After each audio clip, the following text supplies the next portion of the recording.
Bismillahirrahmanirrahim. Assalamualaikum warahmatullahi wabarakatuh. Innalhamdulillah wassalatu wassalamu ala rasulillah wa ala alihi wa sahbihi wa man tabi'ahum bi ihsan ila yaumil qiyamah. Bapak-bapak, ibu-ibu, kaum muslimin dan kaum muslimah yang semoga Allah rahmati dan semoga Allah berkahi. Alhamdulillah kita senantiasa bersyukur kepada Allah. Nikmat yang begitu besar Allah berikan kepada kita, sehingga pada kesempatan subuh kali ini Allah memudahkan perjalanan kita. Walaupun berat mata sebagian orang ketika belum mampu membuka matanya, tetapi kita telah dimampukan untuk berjalan, untuk menyambut panggilan suci dalam adzan subuh, melaksanakan sholat yang disaksikan oleh malaikat siang dan malaikat malam, dan kemudian menyambungnya pada majelis ilmu yang disebut dengan taman surga. Semua itu terselenggara karena besarnya pertolongan Allah dalam kehidupan kita. Kepadanya kita bersyukur dan kepadanya kita menggantungkan segala urusan kehidupan kita. Dan semoga Allah senantiasa melapangkan kebaikan dan ibadah kita, dan kita berharap senantiasa setiap waktunya semoga Allah tidak meninggalkan kita walaupun sekejap mata. Kepada Allah kita bersyukur, dan kepadanya pula kita menyerahkan segala urusan dalam kehidupan kita. Shalawat dan salam marilah kita sampaikan kepada Rasulullah SAW, seorang Nabi yang paripurna, sempurna dalam setiap tutur kata dan perbuatannya, diutus dalam kehidupan kita bukan hanya untuk menjadikan kita mengingat bagaimana sifat-sifat beliau, tapi yang paling penting adalah bagaimana mengikuti apa yang dicontohkan oleh Rasulullah SAW. Dan itulah yang menjadikan kita senantiasa berusaha untuk mengikuti apa yang ditinggalkan oleh beliau. Bapak dan Ibu yang semoga Allah rahmati, alhamdulillah pada kesempatan hari ini kita berjumpa pada Masjid Gunung Sari-Indah. Alhamdulillah untuk berjumpa, dan pada kesempatan hari ini kita akan mencoba menyampaikan satu tema, yaitu tema tentang masalah anak, karena kita memahami betul keterikatan hidup kita dengan anak merupakan satu bagian fitrah kehidupan. Sebagian besar dari kita diberikan amanah anak, dan kita harus memahami bagaimana menjadikan anak yang terbaik, karena bagi seorang mukmin semua harus dikembalikan kepada Allah dan Rasul-Nya. Sekarang mari kita sampaikan. Kita akan menyampaikan sebagaimana tema, tapi sebelum kita menerangkan tentang itu, saya ingin menyampaikan terlebih dahulu bahwasanya anak di dalam peta Al-Quran itu ternyata memiliki 4 sifat. Jadi masing-masing dari kita harus paham dulu bahwasanya anak yang kita miliki, keturunan siapapun yang ia dapatkan dan dia peroleh, sesungguhnya anak itu tidak pernah lepas dari sifat 4, dan masing-masing dari kita selalu akan memiliki anak itu dengan 4 sifat itu masing-masing berbeda. Maka tahukah kita apa itu sifat 4 yang diterangkan di dalam Al-Quran ketika menerangkan anak? Yang pertama, sifat anak itu diterangkan di dalam surat Ali Imran. Sesungguhnya anak itu menjadi perhiasan. Allah menyampaikan di dalam surat Ali Imran, yaitu di dalam surat Ali Imran ayat yang ke-14, zuyyina lin-nasi hubbus syahawati minan nisa'i wal banin. Sesungguhnya telah dijadikan perhiasan bagi manusia itu perempuan dan anak-anak. Di situ kita mendapati bahwasanya anak itu sifat yang pertama yang dimiliki oleh mereka itu menjadi perhiasan. Makanya kita senang, Pak, ketika selalu menceritakan tentang anak kita, dan kita sering merendahkan diri kita hanya untuk mengangkat anak kita, karena secara fitrah anak itu memang perhiasan bagi kehidupan bapak dan ibunya.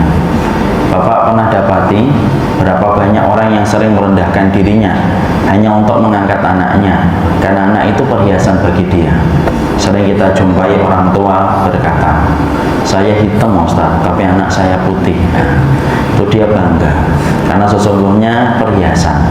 Saya ini bodoh tamat SD, tapi anak saya itu S1. Nah, terus itulah yang menjadikan kita akhirnya paham, itulah perhiasan.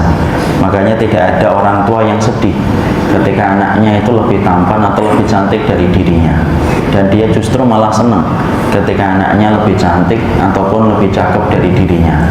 Ada tidak seorang ibu gitu menangis di pojok ruangan, ditanya, kenapa bu nangis? Iya nak, kamu lebih cantik daripada ibu. Tidak ada, karena sesungguhnya secara fitrah kita senang, kita ini gembira ketika mendapati anak itu adalah perhiasan, dan kita sering membanggakan itu. Makanya kalau bapak, ibu saya menemukan orang yang suka cerita anaknya berkali-kali, kadang-kadang tidak sadar cerita itu sudah diulang 10 kali setiap bertemu dengan kita.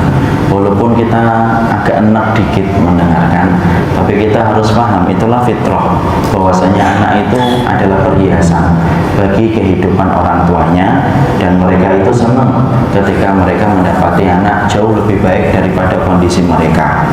Itulah fitrah yang pertama, anak itu adalah menjadi perhiasan bagi kehidupan orang tuanya.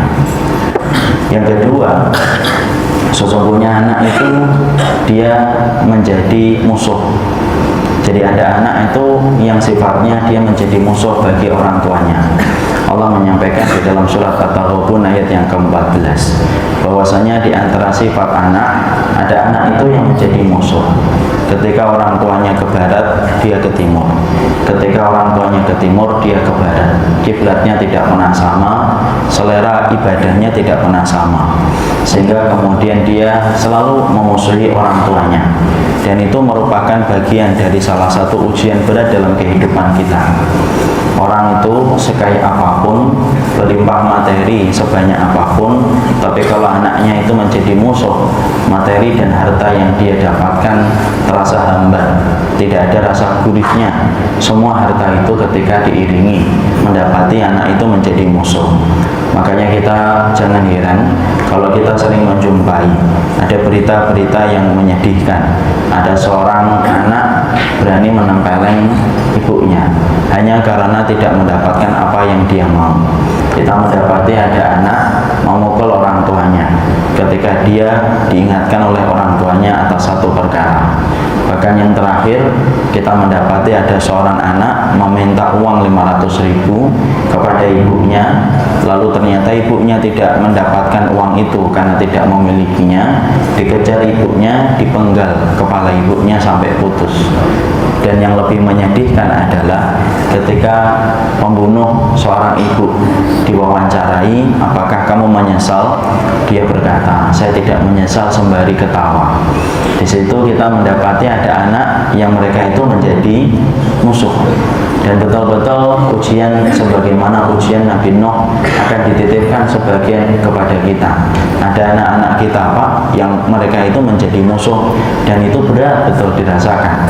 Sempit dada kita kalau kita tidak memiliki iman ketika salah satu suratan takdir anak dan keturunan kita menjadi musuh. Nabi Nuh, anak itu menjadi musuh baginya. Kita bisa bayangkan Nabi Nuh berdakwah, mengajak manusia kepada jalan Allah, tapi justru putranya tidak mau beriman kepada apa yang disampaikan Nabi Nuh. Betapa perihnya hati Nabi Nuh ketika selalu mendapati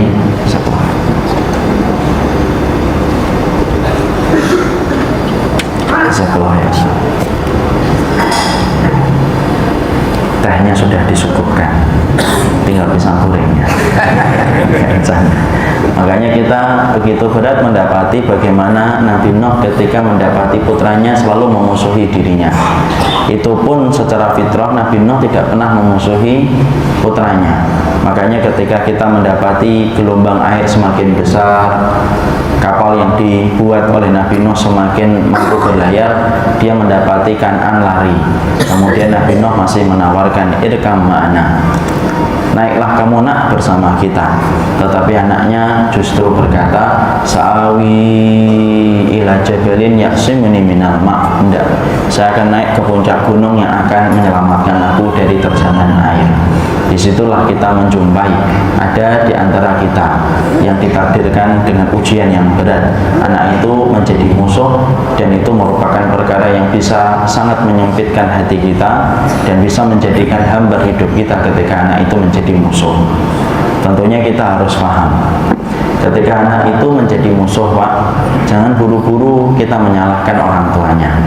Banyak masyarakat kita, saya mungkin dulu, sering menyalahkan kalau ada anak menjadi musuh bagi orang tua.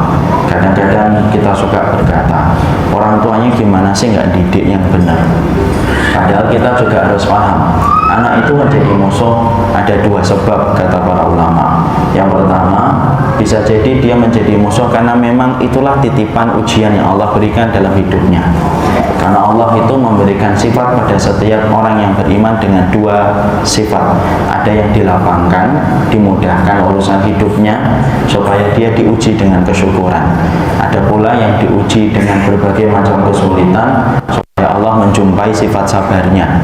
Dan kita tidak tahu pada pelajaran apa Allah menakdirkan dalam episode kehidupan kita. Makanya kalau kita mendapati ada seorang anak kok betul-betul menjadi musuh bagi orang tuanya, jangan buru-buru menyalahkan anak, jangan buru-buru menyalahkan orang tua, karena sukanya kita berkomentar semacam itu. Kadang-kadang di pondok kita menjumpai justru anaknya ustadz paling nakal. Kemudian kadang-kadang di luar kita sering mendapatkan ada anak yang nakal padahal orang tuanya rajin beribadah ke masjid, ibunya sering rajin ikut taklim. Di situ kita paham ada sebab yang pertama, ada anak yang menjadi musuh karena itu menjadi ujian yang Allah khususkan bagi keluarga itu, karena Allah ingin tahu apakah dia lebih mencintai anaknya ataukah dia mencintai Allah dan Rasulnya dengan ujian yang dia dapatkan itu. Makanya jangan buru-buru menunjuk kepada keluarga ketika anak itu menjadi musuh. Kita tidak pernah tahu, Pak, bagaimana perjuangan bapak dan ibunya ketika mata kita tidak mampu melihat secara sempurna. Bisa jadi bapaknya itu ketika malam sholat qiyamul lail, tumpah air matanya untuk mendoakan anaknya. Bisa jadi ibunya setiap membaca Quran menetes air mata untuk bertawasul supaya anaknya menjadi solih.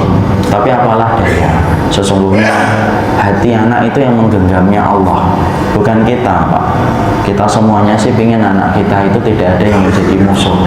Tapi pahami, yang menggenggam hatiku, yang menggenggam hatimu adalah Allah. Dan Allah lah yang mampu memutarbalikkan setiap hati manusia. Disitulah kita paham, kadang-kadang ada anak yang menjadi musuh disebabkan itu merupakan bagian dari suratan takdir episode kehidupan manusia. Ada sebab yang kedua, bahwasanya anak itu menjadi musuh disebabkan karena pola pendidikan yang salah, tidak mengerti bagaimana kewajiban yang harus dilakukan. Akhirnya anak menjadi musuh karena ternyata sering sekali kita ini durhaka kepada anak sebelum anak itu durhaka kepada orang tuanya. Bukankah kita ingat satu kisah nyata dalam satu riwayat Baihaqi, bagaimana Umar bin Khattab pernah didatangi seorang laki-laki membawa anaknya dalam kondisi marah ketika menjumpai anaknya, dalam kondisi anaknya durhaka kepadanya. Umar bin Khattab berkata-kata panjang mengingatkan anaknya tentang dosa durhaka kepada orang tua. Maka kemudian ketika sudah selesai semua wajangan nasihat disampaikan Umar, anak itu meminta izin kepada Umar untuk berkata. Kemudian anak itu berkata, bukankah orang tua memiliki kewajiban? Iya. Apa kewajiban orang tua kepada anaknya? Disebutkan satu persatu kewajiban orang tua kepada anaknya. Lalu kemudian anak itu berkata, sesungguhnya bapakku tidak pernah melaksanakan kewajibannya kepada diriku dan tidak pernah memenuhi setiap hak yang engkau sebutkan tadi, wahai Amirul Mukminin. Maka Umar bin Khattab kaget. Disitulah Umar bin Khattab berkata kepada bapaknya, yang tadinya sempat membela bapaknya, Umar bin Khattab kemudian mengatakan, engkau telah durhaka kepadanya sebelum anak itu durhaka kepada dirimu. Disitulah kita mendapati ada anak yang sifatnya itu menjadi musuh disebabkan pola pendidikan yang kurang benar.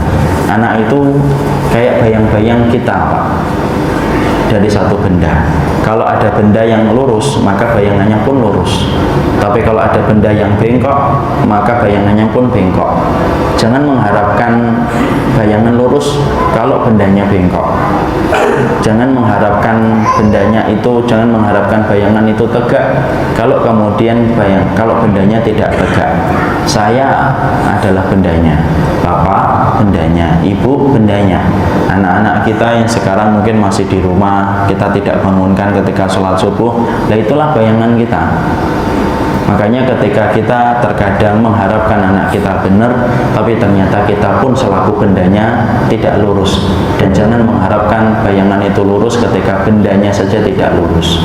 Makanya inilah yang jadi perhatian kita.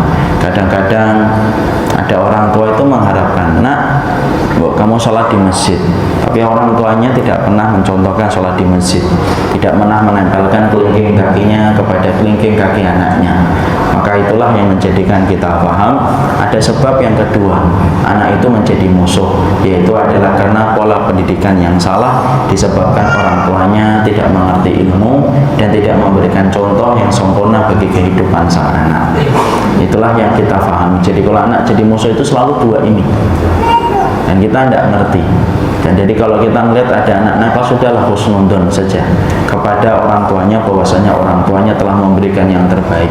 Salah memaklumi itu jauh lebih baik daripada salah memvonis. Kemudian yang ketiga, anak itu kemudian menjadi fitnah. Dan Allah sebutkan di dalam surat Al-Ghabun ayat yang ke-15 bahwasanya anak itu menjadi fitnah. Fitnah itu apa artinya? Fitnah itu ujian. Makanya kita mendapati banyak orang tua yang diuji dari anaknya. Ada yang anaknya ketika pada masa kandungan sudah ada kelainan, sampai ketika dilahirkan dia masih punya kelainan itu. Ada yang klep jantungnya bocor, ada yang dia terkena penyakit leukemia, ada yang membawa penyakit tumor di kepalanya, ada anak yang tidak bisa kencing, dan lain sebagainya. Dan itu untuk menunjukkan kepada kita bahwasanya ada anak yang mereka itu menjadi fitnah, dan itu titipan yang Allah berikan. Kita tidak pernah tahu apa yang Allah takdirkan untuk kita ketika anak itu ada yang menjadi fitnah. Makanya jangan suka mengkait-kaitkan anak itu ketika mendapati dirinya menjadi fitnah bagi orang tuanya, kemudian sukanya kita mengkait-kaitkan. Masyarakat kita kan sukanya gitu, kok anakmu gitu sih, kamu sih dulu ketika mengandung nginjek kecoa, makanya kayak gitu. Padahal tidak ada hubungannya, Pak. Anakmu kayak gitu tuh gara-gara kamu nabrak kucing dulu ketika hamil. Tidak ada itu. Sesungguhnya memang ada sifat anak yang dia itu menjadi fitnah. Fitnah itu menjadi ujian. Dan ada anak yang semacam itu dan kita tidak pernah tahu bagaimana Allah menitipkan anak itu dalam kehidupan kita. Orang tua selalu harapannya ketika anak itu sedang dikandung istrinya, maka ibu dan bapaknya itu selalu menggantungkan harapan supaya mendapatkan anak yang betul-betul sesuai dengan harapan. Maunya sih putih, lucu, imut, menggemaskan, pintar. Tapi kita tahu, saya dan kita semuanya bukanlah khalik. Kita ini adalah hamba, dan kita tidak bisa untuk memilih bagaimana anak kita nanti dilahirkan. Makanya kalau anak itu kayak restoran, enak, kita tinggal pilih menu. Bapak sukanya apa? Sambelnya pedas, pesen yang pedas. Kalau tehnya pinginnya manis, pilih yang manis. Itu kalau menu. Tapi anak kita nggak kayak menu, Pak, yang bisa kita pilih sesuai dengan kehendak hati. Anak itu lahir dengan membawa kekurangan, ada yang kelainan, dan itu merupakan bagian dari fitrah. Anak itu ada yang menjadi fitnah, menjadi ujian bagi kehidupan orang tuanya, dan kita tidak bisa milih. Makanya kalau ada di antara teman-teman kita anaknya autis, tidak usah kita memincingkan mata, berpandangan memandang sebelah mata, lalu kemudian menganggap, aduh, salahmu apa sih sampai anakmu autis kayak gitu. Tidak bisa. Setiap orang tua pasti ingin mendapatkan yang terbaik. Mungkin karena dosa, Ustaz. Loh, kalau memang karena dosa, orang kafir itu lebih berhak anaknya itu semuanya penyakitan, Pak, karena mereka tidak pernah menyebutkan Allah dan tidak pernah berzikir sama Allah. Tapi kenapa banyak orang kafir anaknya mereka tampan, cakep? Ya begitulah takaran yang Allah tetapkan bagi kehidupan anak. Dan kita tidak tahu siapa yang ditakdirkan untuk mendapatkan titipan anak ketika menjadi ujian. Yang kadang-kadang kan kita mikir, kemarin ada jemaah saya di Depok, meninggal dunia anaknya umur 9 tahun, leukemia. Habis-habisan beliau mengobati anaknya sampai ratusan juta, tapi toh akhirnya meninggal dunia. Umurnya baru 9 tahun. Kalau kita berpikir logika, kita akan berkata, kenapa sih Allah kasih waktu 9 tahun tapi akhirnya diambil? Sekalian saja, tidak usah dikasihkan, kan malah jelas tidak ada sedihnya. Itu kan menurut logika kita. Tapi kita harusnya paham, hidup ini adalah ujian dan ada anak yang ditakdirkan menjadi fitnah, menjadi ujian bagi orang tuanya, dan itu tidak menandakan perkara apapun dia di sisi Allah. Ya, banyak orang yang memiliki anak autis sebenarnya tidak bagi bapak, anak itu sakit, anak itu berkebutuhan khusus, lain sebagainya, tidak usah malu, karena memang itu merupakan titipan Allah dan angin tidak bertiup sesuai dengan kehendak hati kita. Yang kedua, mereka itu orang-orang penduduk surga, Pak, yang dititipkan kepada kita, dan Allah menitipkan itu kepada kita karena Allah tahu kita mampu merawat mereka, dan sebenarnya mereka itu penduduk surga yang dihidupkan sebentar, karena mereka tidak ada tempat bagi mereka kecuali satu, yaitu adalah surga, dan tidak ada hisab bagi mereka, karena Allah membalas penderitaan mereka di dunia, dibayar kontan oleh Allah di akhirat, yaitu adalah mereka mendapatkan kehidupan surga tanpa hisab. Ya, bapak tertancap duri aja digugurkan dosanya, bapak kena demam digugurkan dosanya. Lihat anak autis, Pak, kena Down syndrome, mereka bukan hanya ditancap duri, Pak, sampai mereka tidak bisa memiliki sebagaimana anak-anak yang memiliki kebaikan sebagaimana yang lainnya. Makanya tidak ada balasan bagi mereka kecuali adalah surga. Jadi kalau bapak nanti jumpai ada teman bapak punya anak berkebutuhan khusus, kasih ini, kasih message dari saya, pesan dari saya, itu penduduk surga yang dititipkan kepada bapak sebentar saja. Nanti kalau sudah meninggal, dia akan dimatikan, dia akan dibangkitkan dalam kondisi yang terbaik, tidak ada hisab bagi mereka kecuali adalah surga. Nah, itulah yang ketiga, anak itu ada yang menjadi fitnah. Fitnah itu adalah ketika anak itu menjadi ujian bagi orang tuanya, dan kita tidak bisa milih bagaimana kita supaya tidak mendapatkan fitnah. Allah yang menentukan, dan Allah sudah tentukan 50.000 tahun sebelum Allah itu menciptakan langit dan bumi. Itulah ketetapan takdir. Makanya semua takdir yang berjalan dalam kehidupan kita, demam, sakit, jatuh, kepleset, beli motor, semuanya itu merupakan bagian dari takdir.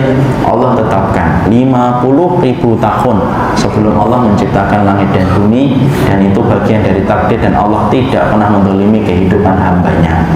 Jangan pernah mikir, kalau saya mendapatkan fitnah ya Ustaz, Allah menzalimi saya. Tidak usah GR itu loh, bahwasanya Allah itu mendolimi kita. Kita ini siapa kok Allah itu mendolimi kita? Manfaatnya apa sih Allah itu mendolimi kita? Preman mendolimi kita wajar, karena dia pengen ngambil uang dari kita, dan dia pengen menunjukkan eksistensi kekuasaan dia. Tapi kalau Allah mendolimi kita, coba saya tanya, apa manfaatnya bagi Allah untuk mendolimi hambanya? Tidak ada. Makanya jangan suka GR mengatakan Allah mendolimi saya. Ente ini siapa? Sampai Allah butuh hajat untuk mendolimi kita, ini buat apa? Kalau Allah ingin mendolimi kita, gampang. Sebelum kita dilahirkan itu tidak usah dilahirkan, selesai semua urusan. Tapi kenapa Allah tetap melahirkan kita dari perut ibu-ibu kita? Ya karena Allah pasti memberikan kebaikan untuk kita. Kita sendiri yang mendolimi diri kita sendiri. Cara pandang kita terhadap masalah takdir itu yang sering salah. Jadi maaf ya Pak, saya sampaikan sedikit. Cara pandang kita ini memahami takdir itu selalu pandangannya buruk sangka, ketika takdir itu tidak sesuai dengan harapan kita. Padahal berapa banyak perkara yang terkadang kita tidak suka, tetapi di situ ada banyak kebaikan. Contoh, kayak pandangan antara dokter dengan pasien, Pak. Ada pasien sakit kena infeksi, kemudian sudah mengeluarkan nanah itu di sekujur kakinya itu.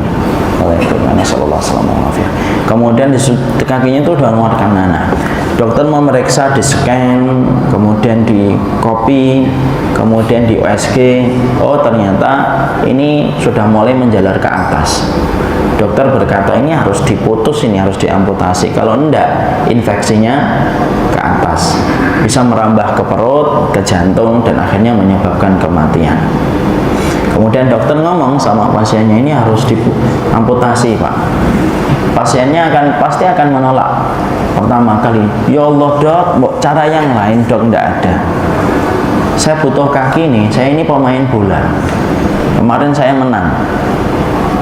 Gubernur saya nggak boleh untuk ngambil pialanya. Misal, saya ini butuh kaki saya. Lalu kemudian ternyata, apa? Tetap sang dokter mengatakan tidak ada Pak, kecuali amputasi. Coba kita lihat ini amputasi. Pasien ketika melihat amputasi itu buruk, karena dipotong kaki, padahal dia butuh kaki untuk nendang. Dia butuh kaki untuk menunjang karirnya main sepak bola. Dia kemudian butuh kaki untuk jalan. Tapi dokter itu memandang amputasi itu baik, karena kalau tidak diamputasi, sesungguhnya kemudian akan menjalar ke atas. Kita ini sering berpandangan sebagaimana pasien.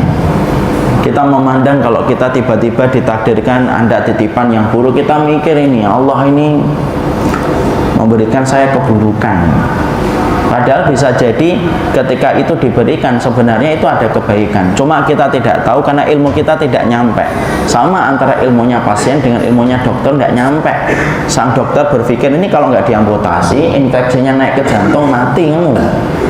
Adapun pasien itu mikirnya enggak, kenapa sih harus diamputasi? Emang nggak ada cara yang lain? Kasih obat dong, digenjot obatnya. Yang asalnya 3 kali sehari, 30 sehari, misal.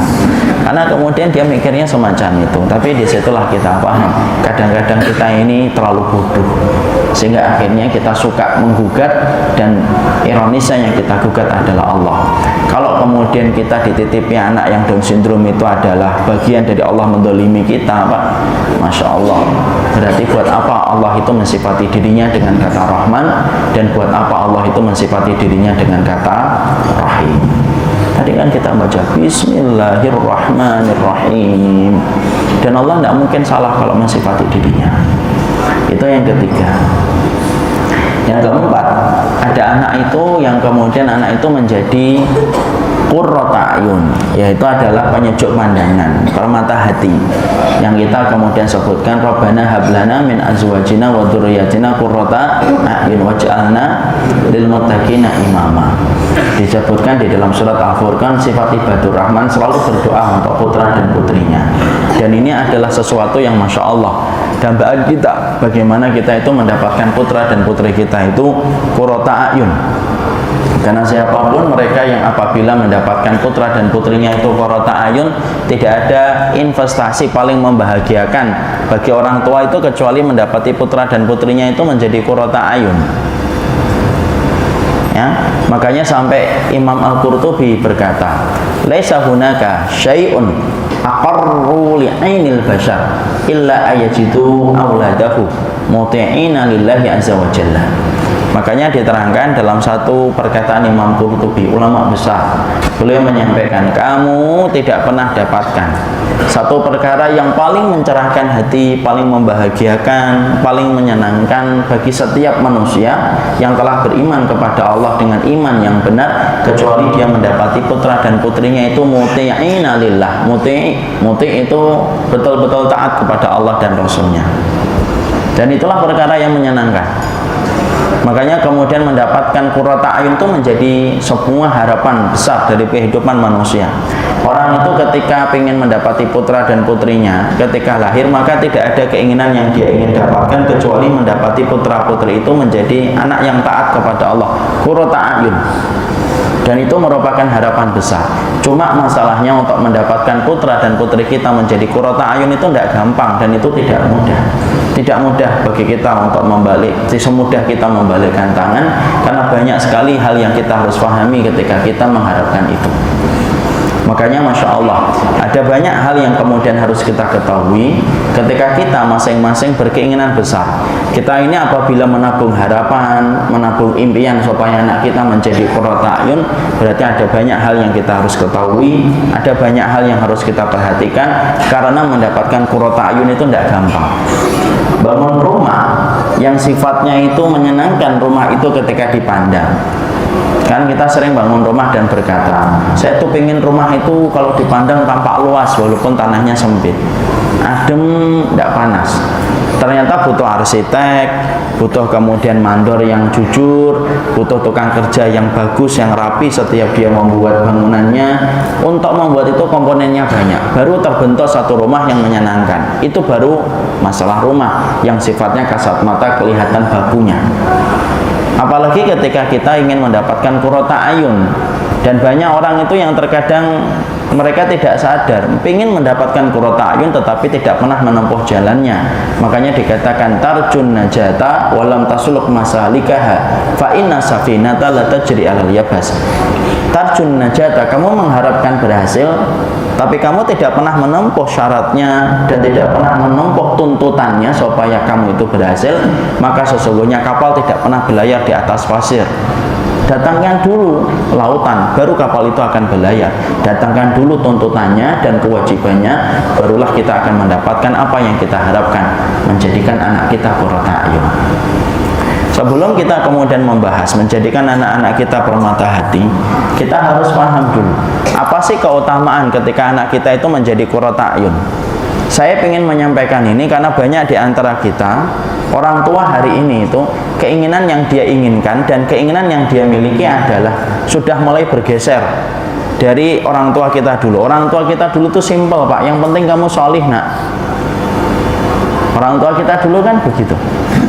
Tapi sekarang enggak, banyak keinginan-keinginan yang dimiliki oleh banyak orang tua, dan ironisnya banyak keinginan itu didominasi dengan urusan dunia kepada kehidupan anak. Anak itu dijadikan investasi dunia. Kenapa ada orang tua yang mereka itu selalu berkeinginan untuk menjadikan anaknya itu investasi dunia? Kamu nanti harusnya begini, harusnya begini, harusnya begini. Dan semua yang dia sampaikan itu tidak pernah jauh dari tuntutan materi dan dunia. Karena mereka tidak paham bagaimana hebatnya ketika kita mendapatkan putra dan putri yang solih dan solihah. Makanya kita harus paham dulu, apa keutamaan ketika kita mendapatkan putra dan putri kita yang solih dan solihah.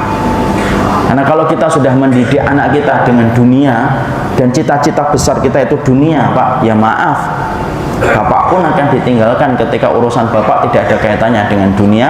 Karena sesungguhnya anak ketika pola asuhnya itu salah dan pola pendidikan itu salah, yang menjadi korban pertama kali adalah orang tua. Sebagaimana anak ketika dia solih, yang pertama kali mendapatkan manfaatnya itu orang tua. Sama, kalau anak itu tidak solih ketika kita didik untuk dunia, ya jangan salahkan, Pak, bapak akan sempit dadanya ketika di masa tua memikirkan anak yang selalu ngejar dunia tanpa habisnya. Ada kisah nyata ini. Ada salah satu keluarga di daerah Bekasi. Ketika beliau mau operasi prostat, bapaknya sudah sepuh, dia sudah meninggal sekarang. Ini terjadi beberapa tahun yang lalu. Maka beliau sakit, saya datang untuk menengok beliau. Qadarullah pagi, ternyata saya lihat itu kok tidak ada anaknya, padahal saya tahu beliau punya 4 anak. Maka kemudian saya basa-basi nanya, loh, anak-anaknya mana, Pak? Nggak kelihatan.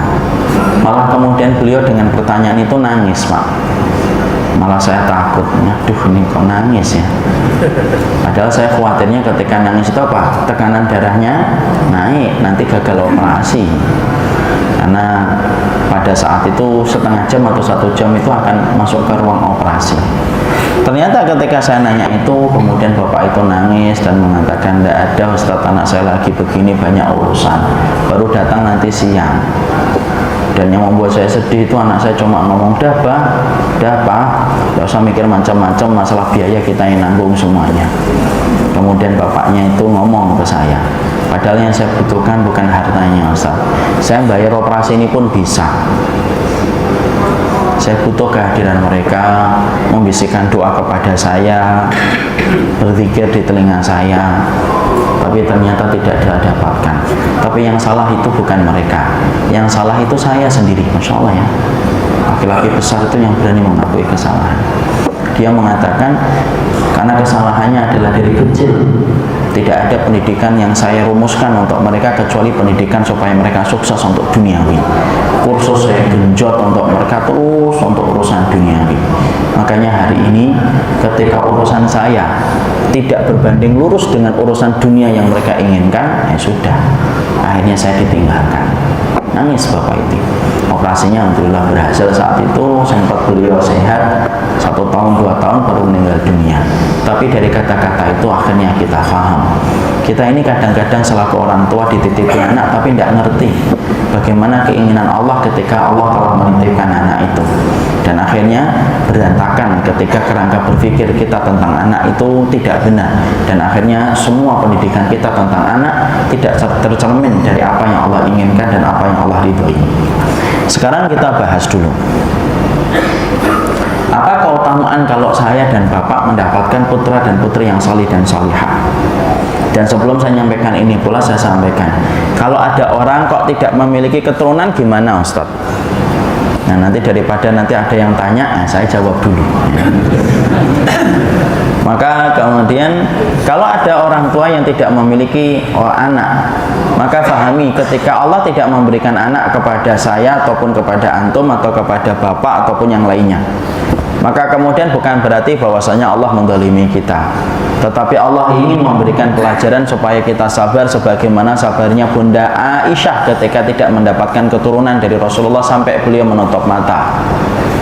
Dan tentunya paham ya, ketika Rasulullah meninggal di atas pangkuan Aisyah, setelah itu tertutuplah untuk mendapatkan keturunan, karena istrinya Nabi tidak boleh dinikahi oleh siapapun dari laki-laki umatnya Rasul. Kok nggak boleh Ustadz? Iya, istrinya Rasul itu ibu kita Pak. Makanya kalau ada yang mencela ibu kita yang tidak main-main, nah dia mengatakan Aisyah pezina, orang Syiah kan ngomong gitu. Ya kita tidak boleh diam, harus marah Pak. Siapapun yang mengatakan Aisyah itu berzina, sebagaimana tuduhan orang Syiah, berhadapan dengan saya dan teman-teman saya juga. Jadi karena sesungguhnya itu ibu kita, kehormatannya harus kita jaga.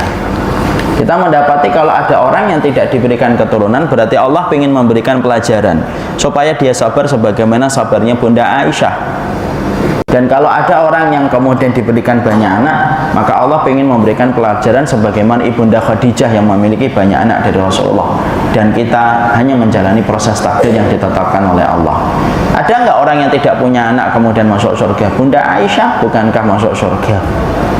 Bukan berarti kalau kemudian kita tidak memiliki keturunan kemudian terhenti gitu, semua kebaikan akhirat kita jadi mandul. Enggak lah, pasti ketika anti, saya, bapak, ketika tidak diberikan keturunan, maka sesungguhnya fahami betul itu merupakan bagian takdir, dan ridho kepada takdir itu pahalanya besar, mungkin jauh lebih besar daripada anak yang kita miliki tetapi kita tidak melaksanakan kewajiban.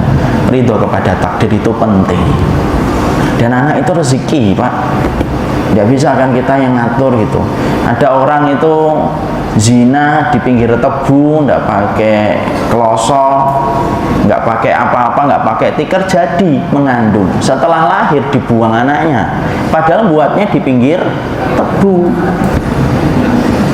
Ada orang nikah, walimahnya syar'i, biayanya banyak, undang orang solihnya banyak, ketika pernikahan ada tausiahnya juga panjang, tapi sampai kemudian bertahun-tahun tidak memiliki keturunan. Harusnya orang ini lebih berhak untuk mendapatkan keturunan, dia melaksanakan dengan cara yang baik kok, daripada yang berzina di pinggir tebu. Itu pun kelihatan sama petani lari-lari, tapi yo jadi, ya itu Allah yang ngatur Pak. Karena sesungguhnya disitulah kita paham, Allah tidak pernah menjadikan kita kalau tidak punya keturunan berarti tamat riwayat akhirat kita. Enggak, banyak orang yang mereka masuk surga walaupun tidak punya keturunan. Sekarang mari kita bahas, apa sih hebatnya kita ini kalau punya anak yang salih dan anak yang salihah. Maka kemudian ketika kita memiliki putra dan putri yang salih dan salihah, setidaknya ada 3 keutamaan, dan saya ingin menghidupkan ini di dalam hati saya dan Bapak supaya cita-cita kita itu membangun kerangka berpikirnya itu ya kerangka berpikirnya yang benar.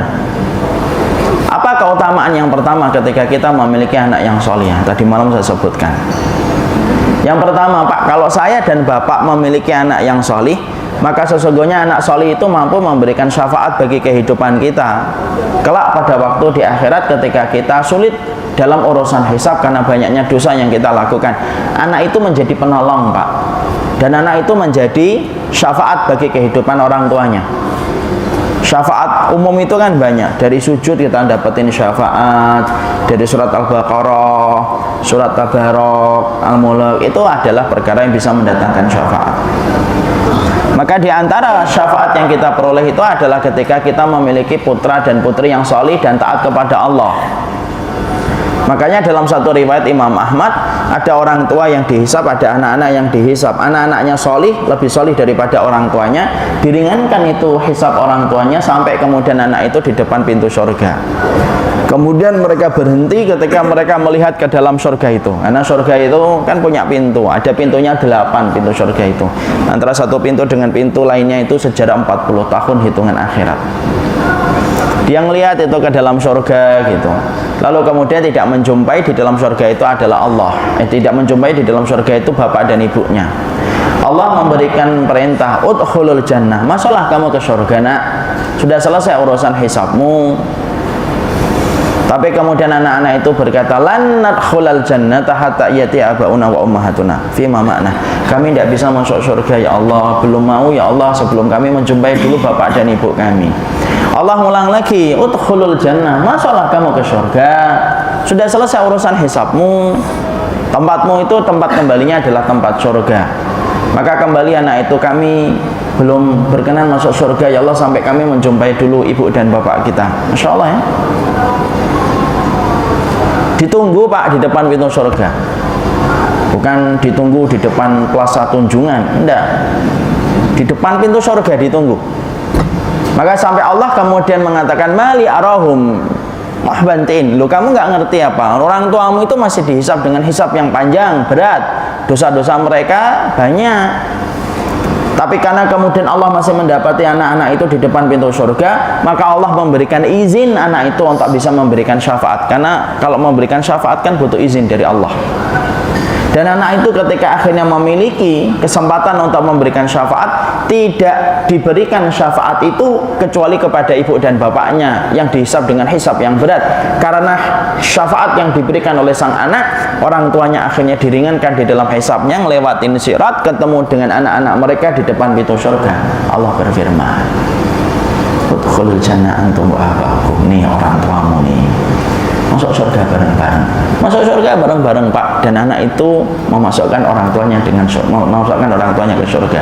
Orang tuanya masuk surga bukan karena sholatnya saja, bukan karena sedekahnya, tapi mendapatkan syafaat dari anak-anak mereka. Ini rezeki, Pak. Makanya kalau kemudian kita mendapati putra-putri kita pinter, itu dunia, Pak. Kita hanya membanggakan dan perhiasan. Wah, anak saya pinter, IP-nya 4. Anak saya pinter, nilainya 10.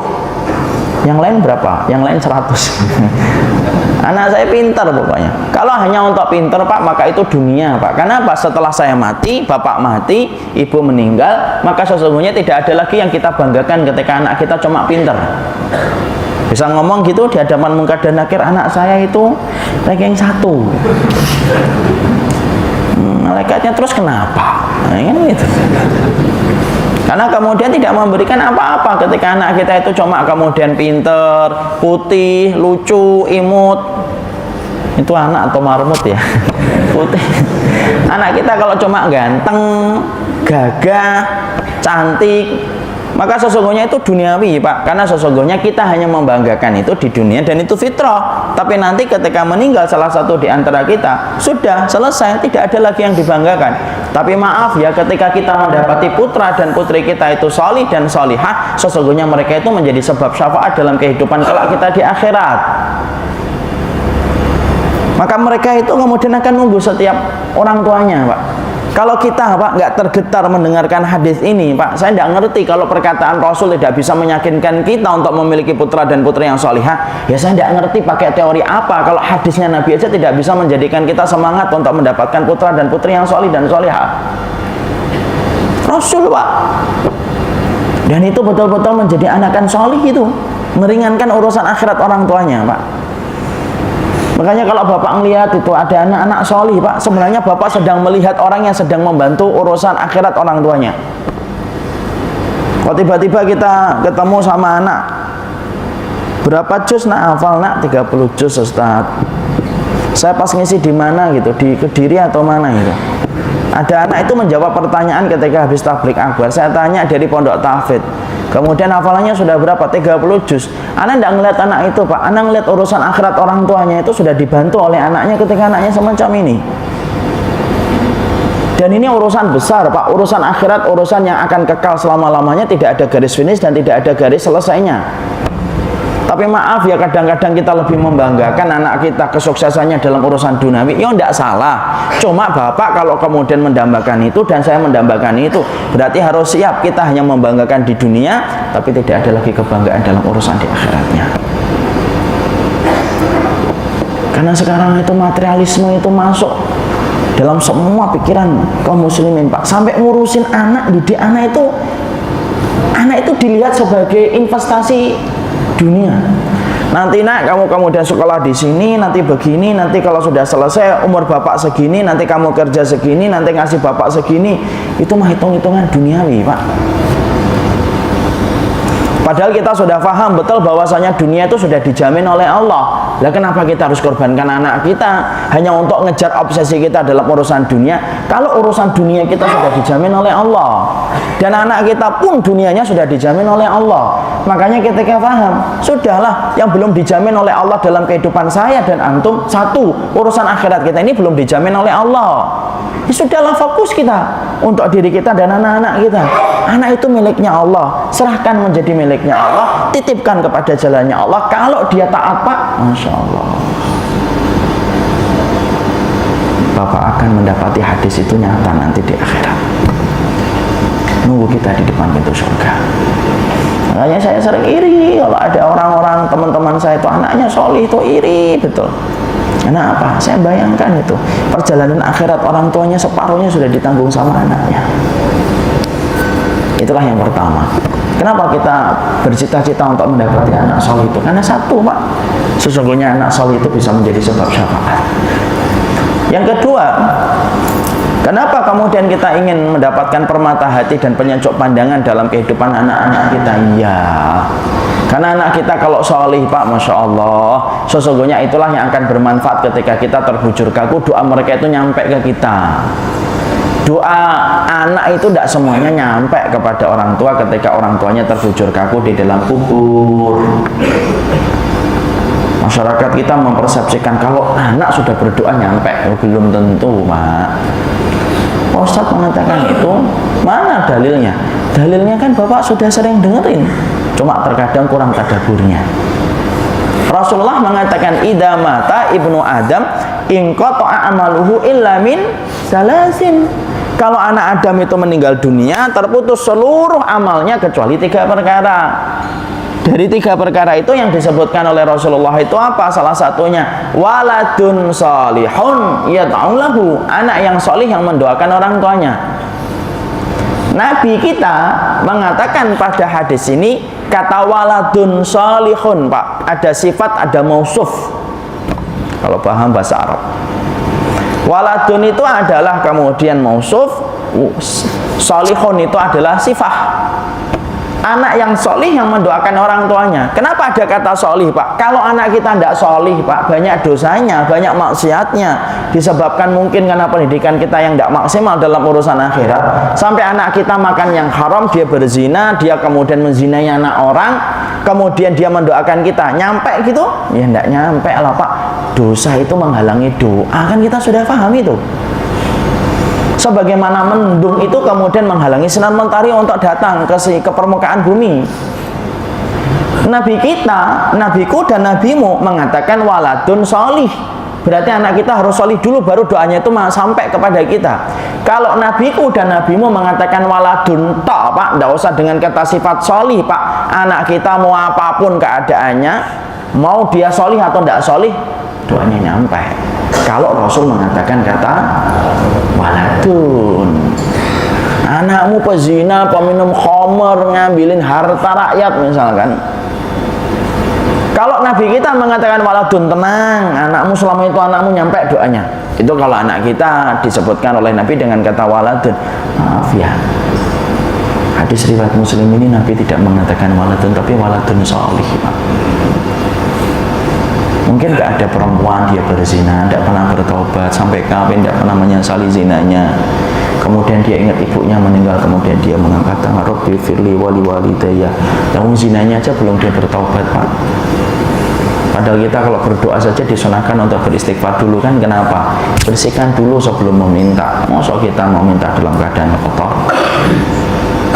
Makanya Masya Allah, bisa jadi ada orang tua yang di dalam kuburnya terbujur kaku di dalam kubur gitu. Dia menantikan mana ini doa anak saya ini. Ternyata doa dari anaknya itu tidak datang. Bukannya nggak datang, anaknya berdoa tapi anaknya tidak pernah jadi sholih, Pak. Gimana doanya itu akan nyampe?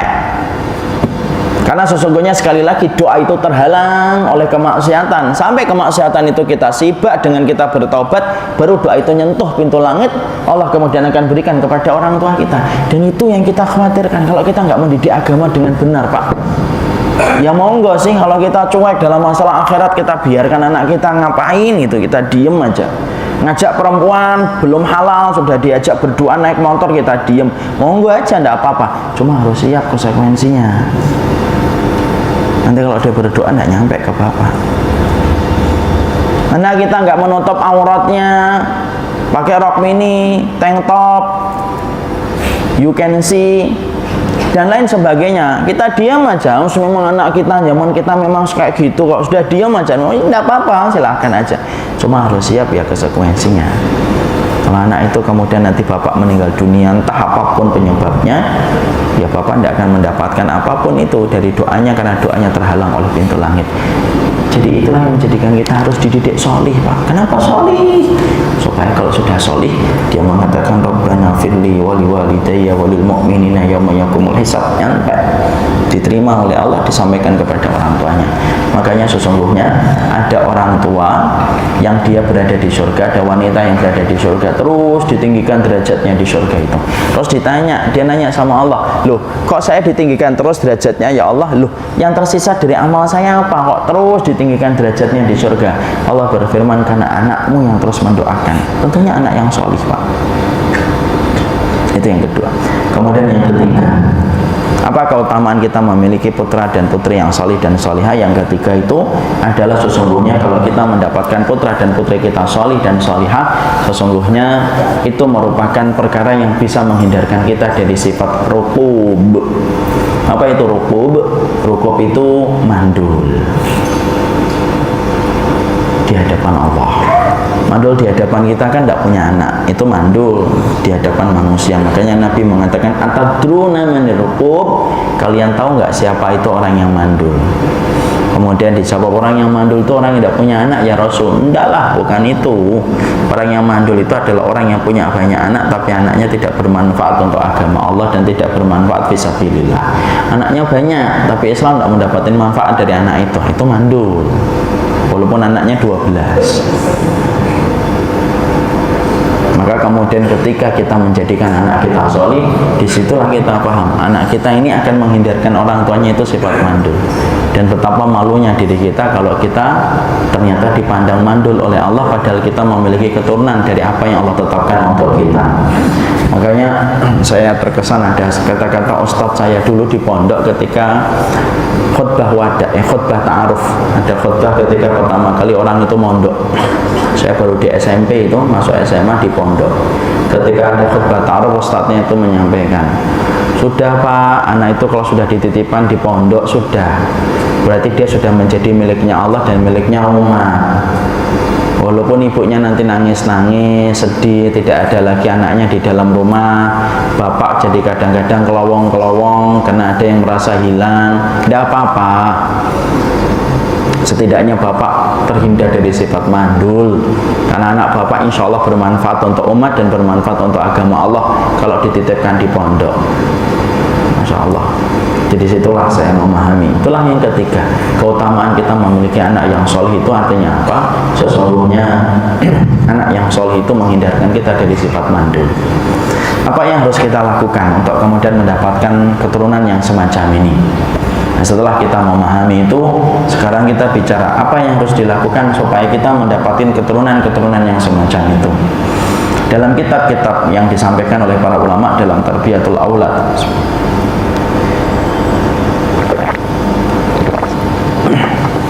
dalam Tarbiyatul Aulad disampaikan ada beberapa hal yang harus diketahui supaya menjadikan anak kita menjadi anak-anak yang solih dan solihah. Yang pertama yaitu adalah taghrisul aqidah as-sahihah was-salimah.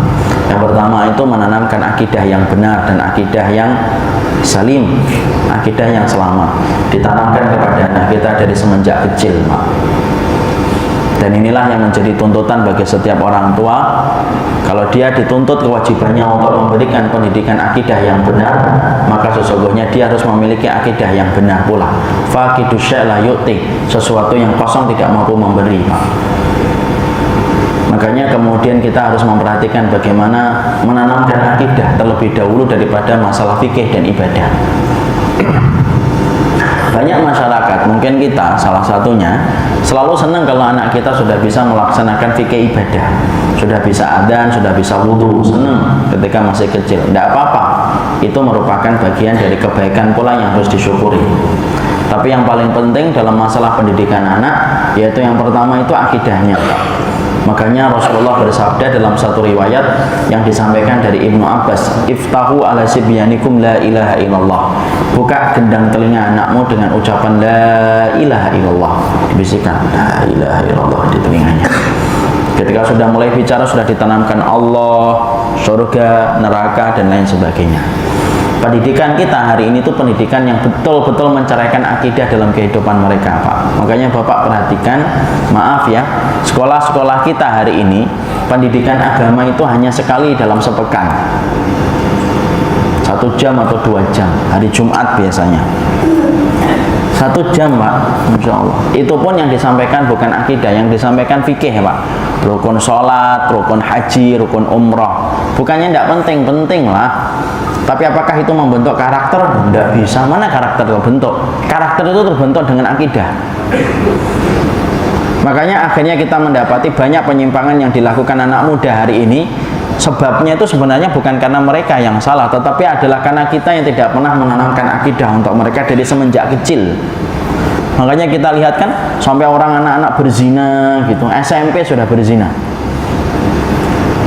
Saya kemarin di grup itu, di grup bapak-bapak itu dapetin video itu anak kecil, Pak, umur 4 tahun ke 5 tahun itu zina, Pak, walaupun bercanda-bercanda sampai melepaskan celana itu, anak kecil-kecil 4 tahun itu semacam itu. Dan ternyata kemudian mereka melakukan itu pun kadang-kadang tidak menyesal. Berapa banyak sekarang video tersebar orang berzina, orang Indonesia berzina tersebar videonya. Dan yang lebih ironisnya adalah rata-rata mereka tidak pernah menyesali. Dulu beberapa tahun yang lalu ada menteri, saat itu masih menterinya itu Bapak Muhammad Nuh. Itu sampai kemudian dia ketika masih ingat kejadian ketika euforia orang tawuran ketika apa itu pakai air keras itu. Sampai kemudian kita menjumpai ada seorang yang kemudian tawuran, kemudian dipenjara, masuk ke penjara, didatangi Bapak Muhammad Nuh itu Menteri Pendidikan pada saat itu. Kemudian ditanya, kamu nyesel nggak anak itu? Itu diturunkan berita oleh detik.com itu. Kemudian anak itu kemudian berkata, anak itu kemudian berkata, ya, apakah kamu menyesal? Anak itu kemudian berkata, tidak pernah menyesal. Dia tidak pernah menyesal. Kemudian Bapak Muhammad Nuh kemudian menyampaikan bahwasanya kok bisa ada anak kemudian habis membunuh orang hanya karena beda seragam, tapi kemudian akhirnya ketika habis membunuh kemudian dia tidak pernah menyesal. Gimana mau nyesal, Pak? Pendidikan akidah tidak pernah kita tanamkan. Makanya itulah yang menjadikan kita memperhatikan akidah. Jujur deh Bapak, ini kita melihat pendidikan anak kita, Pak. Masa kita nitipkan ke sekolahan, ya sudahlah kalau memang ke sekolahan. Berarti kita yang harus siap untuk kemudian mendidik akidahnya, Pak. Sekali sepekan hari Jumat 1 jam, Pak. Ya cukup emang. Jujur deh Bapak. Mau Bapak ngaji aja 2 jam, 3 jam aja kita belum cukup kan? Berapa banyak orang yang di masjid ngaji bareng-bareng kadang-kadang beda dikit cakar-cakaran itu. Padahal ngajinya juga sering. Sekarang kita lihat anak-anak kita tidak mendapatkan pendidikan akidah. Apakah semua anak harus di pondok, Ustadz? Ya enggak. Kalau memang anak bapak memang tidak suka di pondok, ya enggak usah dipaksa. Tidak semuanya harus di pondok juga. Tapi kalau memang kita harus menitipkan anak kita di pendidikan umum, ketika anak kita tidak punya kecenderungan dan ketertarikan dalam agama dan pondok, berarti bapak harus siap pekerjaannya lebih berat ketika kemudian harus mengawasi akidah sang anak. Ya. Makanya kita mendapati ada anak SMP. Dalam satu kisah itu ada anak SMP yang kemudian dia di belakang kelasnya membuka baju, kancing-kancing baju perempuan gitu sampai terbuka itu bagian-bagian sensitifnya, lalu kemudian diciumin sama laki-laki, direkam, Pak. Yang rekam teman-temannya dia yang juga pakai jilbab. Coba. Kan sempat masalah ini viral di Jakarta. Dan yang lebih menarik lagi, background dari video ini, saya mengikuti seminar itu pendidikan, sang psikolog itu ngomong, background dari video ini katanya itu kelas dan pintu kelas itu terbuka nutup, artinya banyak anak-anak yang lainnya yang di situ dan tidak ada yang teriak. Kata psikolognya kepada kita semua peserta saya itu ngomong, kalau bapak mendapati ada seseorang yang kemudian membuka baju diciumin di belakang, yang rekam itu perempuan juga pakai jilbab, anak SMP juga, kemudian yang lain tidak ada yang teriak, berarti itu sudah lumrah dilakukan mereka dan akhirnya tidak perlu mereka merasa heran dan tidak perlu mereka merasa asing. Bunuh orang, beda seragam, tidak bersalah, zina, tidak bersalah, Pak. Pola pendidikan apa yang sedang kita lakukan ini hari ini? Saya bayangkan orang tua bayarin susah payah, Pak, SPP. Kita kerja dari jam 7 pagi, pulang jam 5 sore, Pak. Belum ketemu macet sampai rumah jam 7 malam. Capek, letih, debu nempel di seluruh tubuh kita. Anak kita tanpa kita sadari kosong akidahnya, rapuh dia dalam imannya. Apa yang terjadi? Zina, mencuri, dan semuanya ini tuh menjadi biasa. Masya Allah, saya nggak bisa bayangkan kalau ada perempuan anak kita SMP atau SMA kemudian rahimnya sudah terbasahi dengan air laki-laki sebelum ijab kabul, Pak. Dan tidak ada air yang paling najis kecuali airnya laki-laki sebelum ijab kabul. Dan tidak ada rahim yang paling najis kecuali rahimnya perempuan yang dia berzina sampai basah rahimnya itu dengan laki-laki dengan airnya yang najis sebelum terjadinya ijab kabul.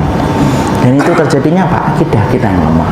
Bapak pernah nggak sekali-kali genggam anak tangan kita bawa ke pondok? Kalau kita merasa lemah dalam pendidikan akidah, coba deh sekali-kali kita mikir, kapan terakhir kita bawa anak kita ke pondok? Yuk ke pondok, yuk melihat kehidupan anak santri. Kalau anak kita tidak suka di pondok, berapa kali kemudian kita menanamkan anak kita sampaikan, nak, adab kubur begini, neraka begini. Dari ketika mereka kecil, kita tanamkan, nak, rambutnya jangan kelihatan ya, nak, supaya dia punya sifat malu semenjak kecil, supaya nanti ketika dia sudah balik tidak mau memperlihatkan rambutnya kepada siapapun dari laki-laki. Maaf ya, ternyata banyak di antara kita yang mengharapkan terlalu tinggi anak menjadi solih, tapi orang tuanya tidak paham akidah dan tidak pernah menanamkan akidah. Itu yang pertama. Yang kedua yang harus kita lakukan yaitu adalah kalau kita ingin mendapati anak solih, yang kedua itu memperhatikan betul bagaimana kemudian kita memperhatikan muamalah kita dengan orang tua kita. Itu juga penting, Pak, karena sesungguhnya anak kita itu cermin bagaimana perlakuan dan sikap kita kepada orang tua kita. Makanya Wahab bin Munabih mengatakan, man waqara walidayhi razaqahullahu waladan yuwaqiruhu wa man lam yuwaqir walidayhi razaqahullahu waladan lam yuwaqiruhu.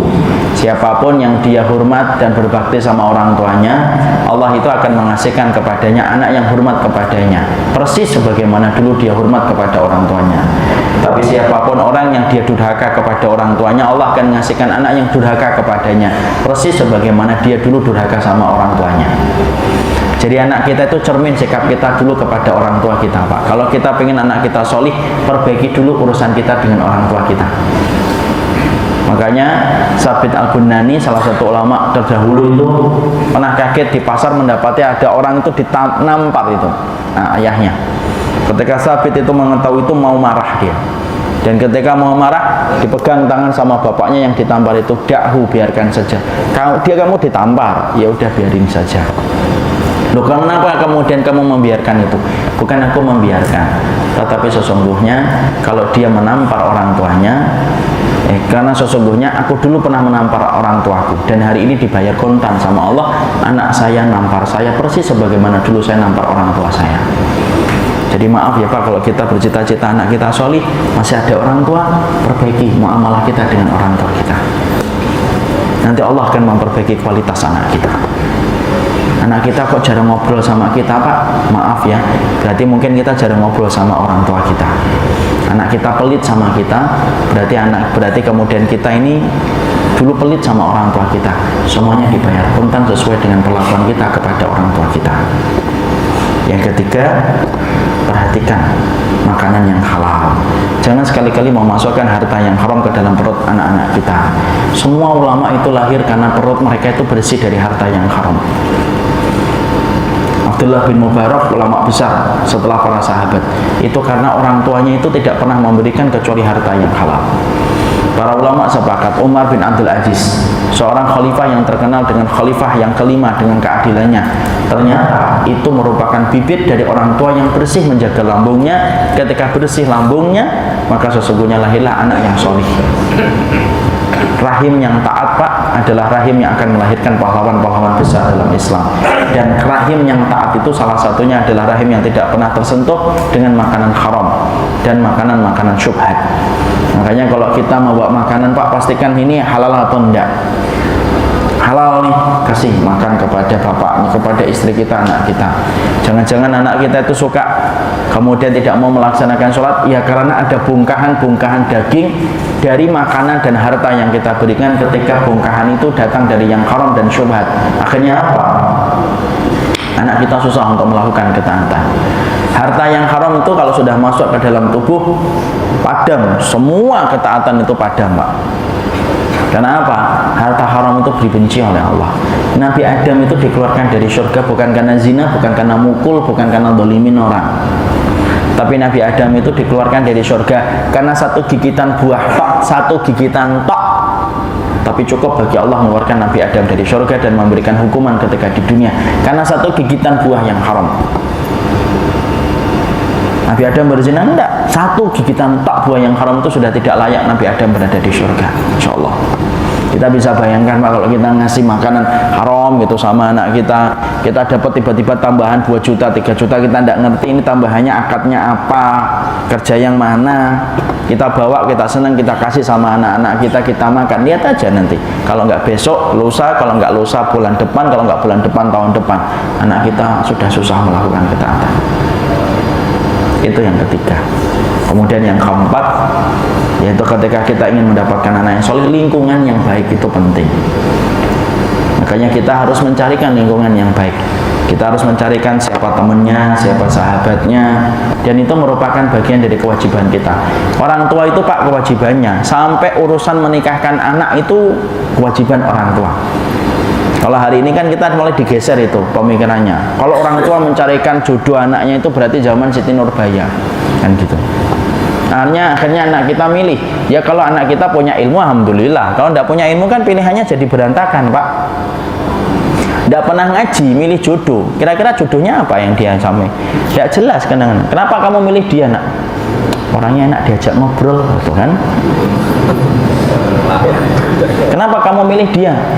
Orangnya lucu, loh kan lucu, ya kan? Ya karena dia nggak punya ilmu, Pak, nggak pernah ngaji, tiba-tiba milih jodoh. Antum bisa bayangkan itu. Orang kalau nggak punya ilmu, misalkan bapak nggak pernah kenal dengan yang namanya onderdil mobil, membedakan yang ori sama KW aja susah Pak. Itu hanya beli onderdil mobil. Apalagi ketika kita memilih jodoh, nggak ngerti ilmunya, ya nggak ngerti. Kenapa kamu milih dia? Orangnya putih, coba. Putih, lucu, imut itu standarnya orang milih orang hari ini. Enak diajak ngobrol. Ronda rumah tangga sih. Tapi itulah yang menjadi dua pilihan kita.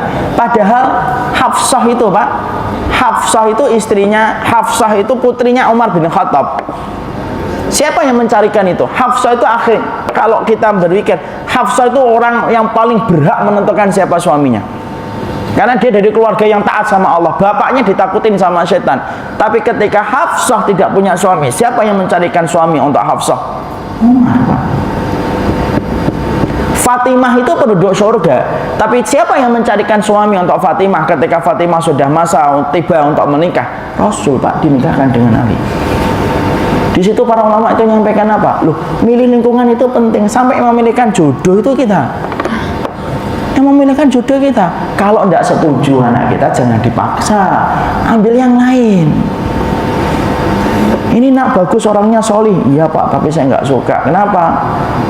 Orang putih. Ya sudah Bapak, hormatin aja lah. Cari yang solih, yang putih. Ya gitu. Sembari kita nanamkan pelan-pelan. Anak kita boleh dipaksa, tidak boleh dipaksa. Anak tidak boleh dipaksa. Anak itu harus dihormati, bagaimana kemudian pendapatnya, tapi yang mencarikan kita. Makanya sampai urusan orang, sampai urusan lingkungannya, kenal dengan siapa, kita harus ngecek. Itu penting, karena sesungguhnya itulah kewajiban kita untuk menjadikan permata hati untuk orang tua, untuk anak-anak kita.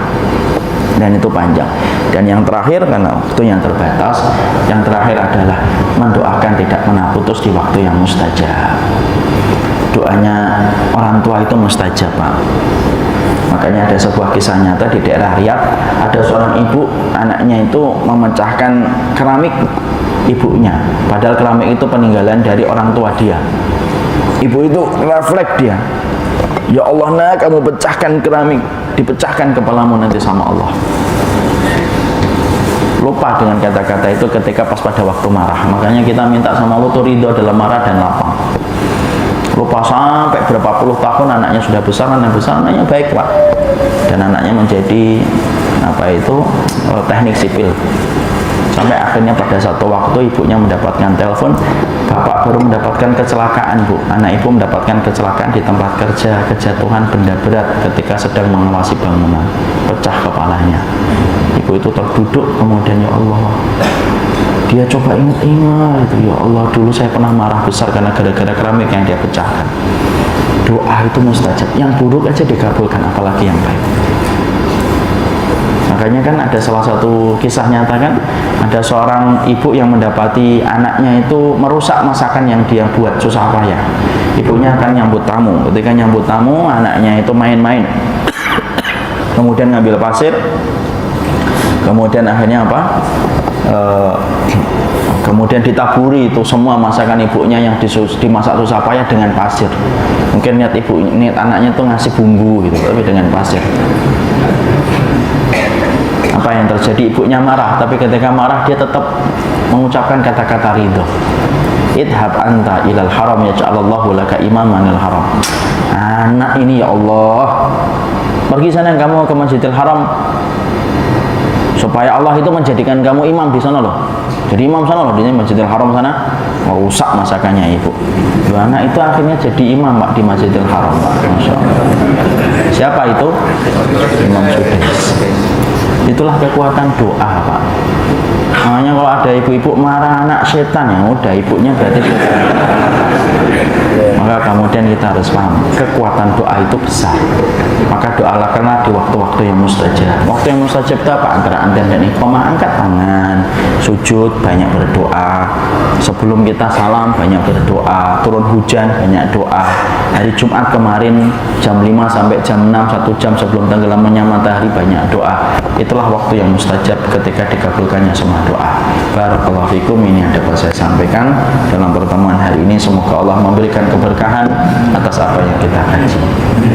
Ada pertanyaan? Satu saja, sudah jam 6 lebih. Tidak ada, alhamdulillah. Wadah, satu saja.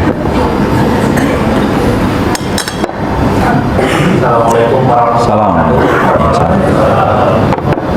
Alhamdulillah, ini saya bisa mengikuti kajian dari Ustaz. Begini Ustaz, saya tulis kalau rumah saya di Malang, kebetulan saya bekerja di sini. Alhamdulillah. Jadi, saya bertanya berkaitan dengan kondisi saya Ustaz. Keluarga ada di Malang, ya, mulai dari sampai Mina. Saya ada di Surabaya.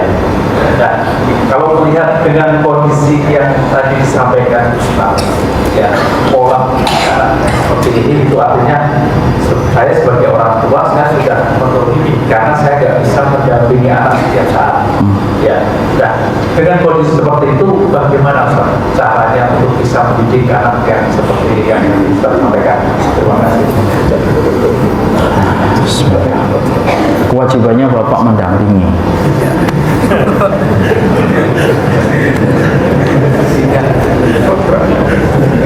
Coba itu dimaksimalkan dulu. Ikhtiar itu harus dilakukan, Pak. Namanya anak itu butuh karakter Bapak. Dan kalau kita hilang karakter Bapak, banyak yang terjadi. Salah satunya, Pak, kenapa banyak laki-laki sekarang itu kemayu, gemulai, dan akhirnya punya penyakit homo. Kata para ulama, salah satunya karena karakter Bapak itu hilang, Pak. Tahukah kita ketika Nabi Yusuf itu kemudian digoda oleh istri sang raja, Allah kan menyampaikan, laula an ra'a burhana rabbihi. Kalau dia tidak melihat tanda Rabbnya itu pasti akan melakukan zina itu. Pertanyaan kita adalah, yang dilihat Nabi Yusuf itu apa sih tanda dari Rabbnya itu? Dan kita sering tidak paham ya, kita baca karena tidak pernah baca tafsirnya, karena tafsirnya masih terbungkus plastik, ya, tidak dibaca. Nanti dibuka Pak tafsirnya. Ternyata ada banyak pendapat. Salah satu pendapat itu adalah karena dia melihat ayahnya. Ayahnya itu berkata, Yusuf, kamu itu nabi, tidak layak kamu mendatangi wanita itu dalam kondisi zina. Kamu itu nabi, kamu itu rasul, nanti akan jadi nabi dan rasul. Dan yang dilihat oleh Nabi Yusuf bapaknya, bukan ibunya. Para ulama sampai kemudian memberikan tafsir. Ketika mereka menafsirkan itu, mereka berkata, karakter bapak itu penting, Pak. Karakter bapak itu penting, namanya ubuwah itu penting, dan tidak bisa digantikan dengan siapapun. Kalau ada kok anak itu kemudian istri kemudian perempuan hanya ngerawat sendiri, itu suaminya meninggal dunia, anaknya bagus-bagus, itu karena bentuk pertolongan Allah, Pak, karena memang sudah tidak ada lagi suaminya. Kalau ini sekarang kan ada. Coba Bapak perhatikan, setiap harinya anak itu tidak melihat Bapak, terus tidak pernah nempelkan kelingking kakinya dengan kelingking kakinya Bapak ketika sholat. Bapak tidak bisa ngajak, ayo nak sholatnya subuh yuk. Banyak yang hilang, Pak. Makanya dulu pada zaman Rasul, para sahabat itu tidak ada sahabat yang keluar kecuali bersama dengan keluarganya, kemanapun itu. Dan kalau memang Bapak mampu memaksimalkan, dimaksimalkan dulu untuk ketemu, dimaksimalkan dulu untuk satu rumah. Ya saya masih punya rumah di sana, Ustaz, ya sudah, nabung-nabung Pak, minimal punya 2 rumah, di sini punya, di sana punya. Habis punya 2 rumah, punya yang lain juga. Allah alam bisawab. Paham Bapak?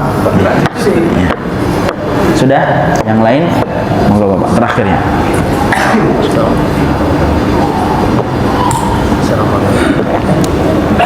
Assalamualaikum warahmatullahi wabarakatuh. Sedikit ini Ustaz, rata-rata apa namanya jamaah kita sudah tua. Kadang-kadang Saya masih muda, Pak. dan yang terjadi sebetulnya sekarang itu yang dididik itu bukan lagi anak tapi cucu. Nah, di sini apakah kasih sayang seorang kakek atau nenek terhadap cucunya itu juga akan mendapatkan syafaat dari cucunya, karena terus terang besar